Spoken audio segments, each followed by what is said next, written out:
Balatro is a generational game. I don't use that term lightly. It's not a good game. It's not just a game that I like. It's not just Game of the Year. I call a game generational when it defines an era and shapes future games. It usually means that the game is more than just good, regardless of my own personal opinion. You can think of other games like Minecraft, Stardew Valley, Tetris, Mario, Pokemon, Metal Gear Solid, Grand Theft Auto, Deus Ex, Half-Life, Breath of the Wild, Mario Kart, Doom, Call of Duty, Fortnite, Vampire Survivors. Different games, different decades, same effect. Yeah, Balatro belongs with them. Without it, I don't think games like Clover Pit, Plimbo, you probably don't even know these, Slots and Daggers, Rogue Jack 21, or the growing pile of other Balatro clones would exist. And there are a lot of them. Enough that you start noticing the pattern. An amazing game comes out, it makes millions, then hundreds of clones spawn, lazy cash grabs, and actually some decent offshoots. That's what a generational game does. These other games aren't bad necessarily, some are pretty clever, most feel like crumbs left on the plate after somebody else has already eaten the sandwich. So, let's break Balatro down. Balatro was designed by Local Thug, who understands two very important things, clarity and restraint. It doesn't try to impress you with glowing particles and flashy screen effects every second. RTX is off, and it's stuck to look like it's always 320p. It's nostalgic without being derivative. It commits fully to a cohesive, hypnotic aesthetic of wobbling backgrounds, bold colors, recognizable card art, amid the explosions of numbers when it starts to get really crazy. You are constantly scanning information on chip counts, multipliers, joker effects, hand levels, money, interest, boss debuffs. The fact that it almost never feels visually overwhelming is a minor miracle. Even late game runs where the screen looks like it's every casino manager's worst nightmare, you'll still know exactly what's happening. Other UI designers need to take note. Balatro's soundtrack is garbage. I know most of you don't want to hear that, but it's just one song with different filters for different parts of the game. It's like if AC/DC came up with a video game soundtrack. Here's some trivia. Most of you have never heard the real title music to Balatro. In-game, it's actually slowed down to 70% of its speed, changing the overall pitch of the song. And you know what? Even though it has one song, it still works. The strong hits in the beginning of the OST really give the game its identity that could be recognized within the first 2 seconds. It's kind of like the Jaws theme. Eventually, I ended up turning it off because, even though it's great, it's one song on repeat. And if you plan on putting more than 8 hours into the game, you might want to listen to something else. I mean, it is hypnotic though. By the time you realize it's on its 30th loop, suddenly it's 2 a.m. and you're telling yourself that one more run is totally reasonable right now. Sound effects are equally dialed in, cards snapping into place, packs opening with crisp little pops, and escalating noise as the multiplier stacks. It's all subtle, tactile, and satisfying. Every click, whoosh, and blink puts you deeper into an endorphin trance. Audio and graphics are great. Let's talk about the story. There is no story. You don't need a story for this. Any lore would distract from the numbers going up. This is a vibes-based card game obsession. Anything else would just be insisting on itself. Gameplay.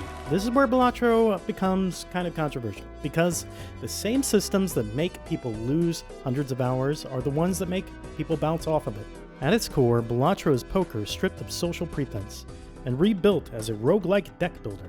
The goal is simple: hit increasingly absurd score thresholds with a limited number of hands across 8 different antes, 3 rounds each, with boss blinds, every ante designed to mess with whatever you've been relying on. Early on, the game feels approachable. Even people who don't know how to play poker can get going quickly. The game lays plainly what everybody has trouble understanding. Full house is higher than flushes, ranks higher than straights. But obviously, straights is more difficult to put together, so it upgrades faster. Look, all of that you'll easily be able to understand. There's a whole bunch of guides in there. Balatro makes it simple. You make a pair, number go up. You make a flush, number go up more. The jokers show up, and then suddenly the rules bend and break entirely. Jokers are the heart of Balatro gameplay loop. Only an absolute tarnished clown like me would attempt to play Balatro jokerless. And I have a video coming out of me doing that. It was a lot of fun. Took about 3 hours. There are around 150 of them. They range from straightforward multipliers to deeply weird run-defining effects. Some reward specific hands, card ranks, economy. Some punish you. Some look useless until you realize that they synergize with 3 other systems and now you're making million-point hands with a single high card. Some players hit a early skill plateau. They discover a handful of strong synergies and feel like the game becomes about fishing for those same combos over and over again.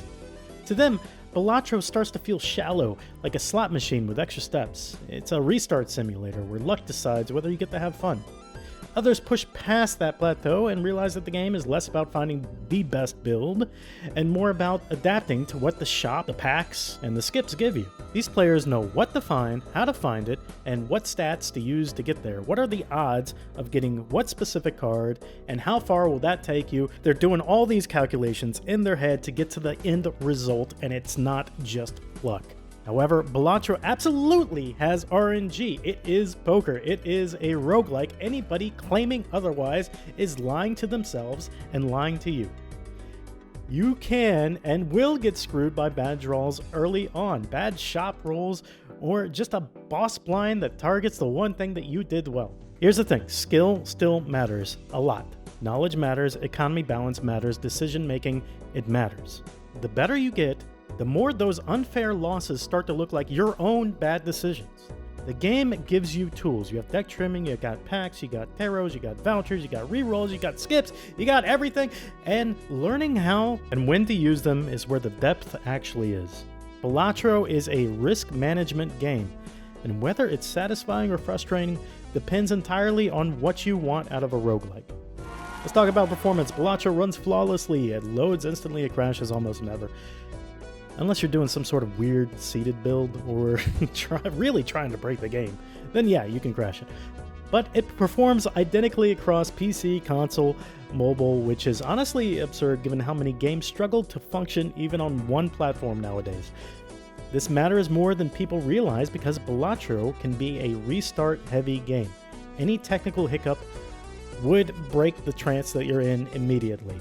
So it feels like a physical deck of cards that you're shuffling forever and constantly replaying. It's great. It's also worth noting how well it works on mobile.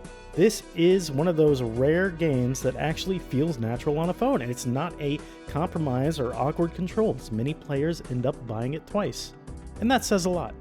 So now we can talk about the value. For its price at $15 at this time, 15 USD, the amount of time it can consume is genuinely disproportionate. Some people get 10 to 15 hours and walk away satisfied. Others sink 100, 200, 300 hours chasing achievements, higher stakes, or self-imposed challenges like winning with every single joker.